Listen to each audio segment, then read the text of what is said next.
Olá, tudo bem? Então aqui do terminal vamos criar a nossa primeira migração. Então eu vou limpar aqui minha tela, tá bom? Vou fazer aqui um PHP artisan make dois pontos.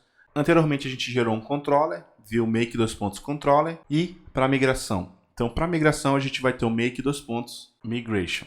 Tá certo? Então, esse é o comando para geração de uma nova migration ou arquivo de migração, respeitando aquela estrutura que a gente viu inicialmente ali no projeto. Então, aqui a gente tem uma nomenclatura que, usando essa nomenclatura, ela vai, voltando aqui para o projeto, ela vai acabar adicionando inicialmente uma estrutura não só com os métodos no momento da geração desse arquivo de classe de migração, mas ela também vai adicionar para a gente o esquema create com o nome da tabela, a coluna ID e um encerramento com esses timestamps aqui, tá?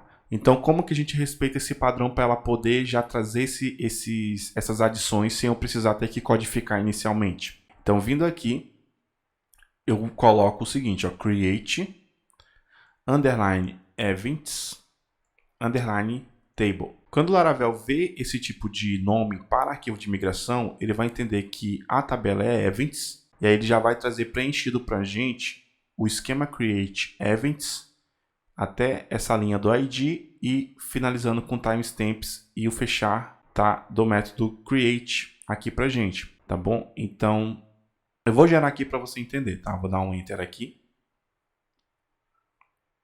Tá bom? Ele coloca aqui um timestamp pra gente do momento que eu estou executando isso, tá? Isso aqui tem a ver com a ordem de execução para as suas migrations, tá? Isso aqui é importantíssimo porque o Laravel reordena dado a data do arquivo, tá bom? Isso é importante também. E ele já basicamente ainda não liberou meu terminal aqui, mas ele já gerou isso pra gente, tá bom? Então deixa eu voltar aqui. Ó, se eu vier aqui no projeto, meu arquivo vai estar aqui, ó, create events table. Eu vou abrir ele e aí aqui fica melhor para mim te mostrar. Por eu ter feito o nome do arquivo create events table, o Laravel entendeu que events é o nome da minha tabela. E aí ele já preencheu para a gente com esse esquema create e o down já veio com o esquema drop if exists na tabela events, tá bom? Então, como eu comentei para você, né? A ID, como ele basicamente não muda, eles já trazem preenchido aqui para a gente, por eu ter respeitado esse padrão que eu acabei de te explicar. E o timestamp também, porque é uma boa prática você manter a data de criação e atualização do dado, tá bom? Então ele já traz aqui para a gente também. Então eu vou adicionar aqui duas colunas. Então eu vou colocar aqui uma coluna do tipo string, vou chamar aqui de title, título, tá certo? Para o título do evento. E vou colocar aqui uma outra coluna do tipo string e vou colocar aqui ó, uma description, tá?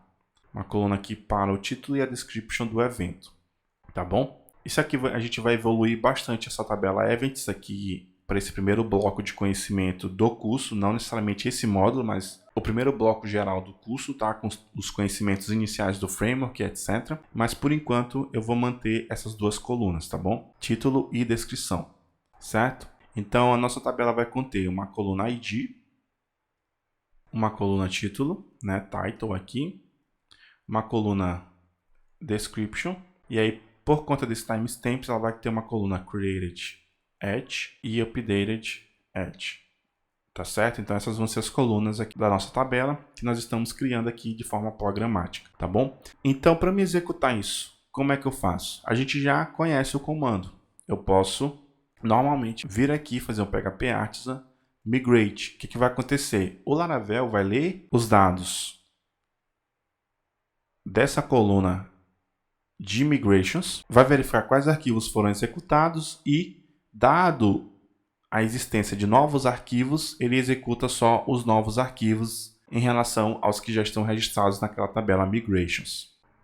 Então, se eu vier aqui, eu posso rodar o meu comando e se você perceber, ele migrou com sucesso a nossa tabela, ele deu até o tempo aqui, tal qual a mesma linha do tempo das outras migrations inicialmente executadas. E se nós formos aqui na nossa base, vamos aqui no SQL Pro, você pode usar mais uma vez o gerenciador que você achar melhor, tá bom? E aí eu vou atualizar a lista de tabelas.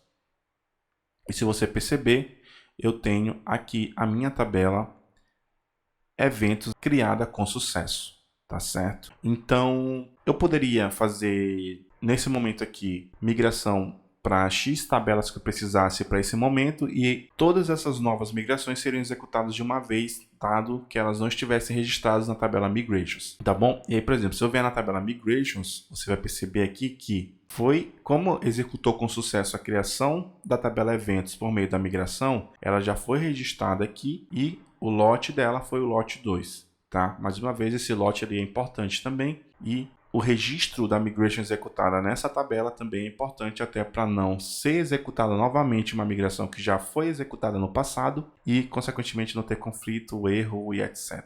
Tá bom? Então, esse é o primeiro contato aqui com a criação de uma nova migration. Vamos agora entender a relação de um model dentro do projeto e como ele conversa com uma tabela na base. Então, até a próxima aula. Até mais.